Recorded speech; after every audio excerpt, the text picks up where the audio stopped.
কি সবাই জামাই ষষ্ঠী কেমন কাটলো? আমার তো বেশ ভালোই কেটেছে।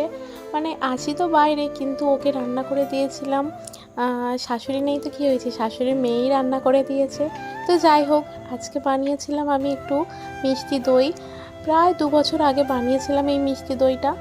আবারও আজকে বানিয়েছি। আজকে মানে আমি জামাই ষষ্ঠীর দিন আগের মানে জামাই ষষ্ঠীর আগের দিনকে আমি বানিয়ে রেখেছিলাম এই দইটা, জামাই ষষ্ঠীতে বরকে খাওয়াবো বলে। আসলে অনেক দিন ধরেই বরমশাই বলছিল যে তুমি দই বানাও না, যা গরম পড়েছে একটু ঠান্ডা ঠান্ডা দই খাবো। আর এখানে জানো তো মিষ্টি দই পাওয়াই যায় না, তো কি আর করা যাবে, ঘরেতেই বানিয়ে ফেললাম হচ্ছে মিষ্টি দই। তো দেখতেই পেলে এখানে আমি 500 ml দুধ নিয়েছি, আর দুধটাকে ভালো করে জাল করে নিয়েছি। আর আমি একটুখানি পাউডার দুধ দিয়েছিলাম, সেটাকেও দুধের মধ্যে দিয়ে মানে একদম হালকা আঁচে আস্তে আস্তে জাল দিয়ে নিতে হবে। এরপর আমি এখানে 1.5 কাপ পরিমাণ চিনি দিয়েছি, সেটা ক্যারামেল করে নেব।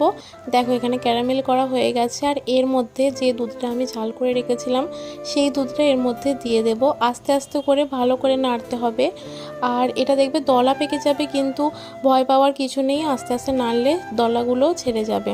আর এখানে দুধটা আমি নাবিয়ে নিয়েছি, দুধটা হালকা ঠান্ডা করে নিয়েছি, মানে যতটা আঙুল ডোবালে তুমি যতটা সহ্য করতে পারবে সেই পজিশানে আনতে হবে। আর তারপর টক দইটা আমি দিয়ে দিয়েছি, দিয়ে ভালো করে ফেটিয়ে নিতে হবে। দেখবে ফেনা ফেনা মতো হয়ে গেছে। তারপরে আমি এখানে 2টো বাটি নিয়েছি, আর এই বাটির মধ্যে আমি এগুলো ঢেলে নেব। এবার আমি একটা গামলা নিয়েছি, গামলার মধ্যে বাটিগুলোকে বসিয়ে নেব।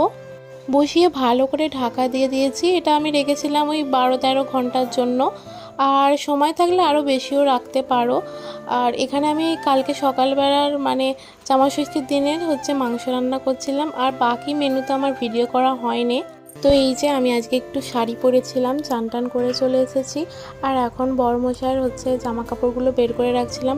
আজকে তো ও কাজে গিয়েছিল, তো আসবে দুপুরবেলাতে, তখনই ওকে দেব খেতে। আর ওর জন্য আমি আগে থেকেই জামা প্যান্ট বের করে রেখেছি। আর এই যে ঘড়িটা দেখতে পাচ্ছ, এই ঘড়িটা আমি ওর জন্মদিনে দিয়েছিলাম, তোমরা হয়তো দেখে থাকবে ভিডিওতে। তো এই যে ওকে আমি সাজিয়ে দিয়ে দিয়েছি। এখানে আছে বেগুনি, কুমড়ানি, মানে কুমড়োকে বেসন দিয়ে ভেজেছি, কুমড়ানি, করলা ভাজা, আর আছে আলু ভাজা, আর ভেজ ডাল, চিকেন কষা, চাটনি, পাঁপড়, আর এই মিষ্টি আছে, দই করেছিলাম, ওটা তো আমি তোমাদেরকে দেখালাম যে দই, আর আম কেটে দিয়েছিলাম।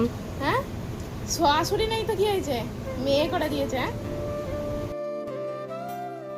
তো চলো আজকে ভিডিওটা এখানেই শেষ করলাম, দেখা হচ্ছে আবার অন্য কোনো ভিডিওতে। আজকের ভিডিওটা কেমন লাগলো অবশ্যই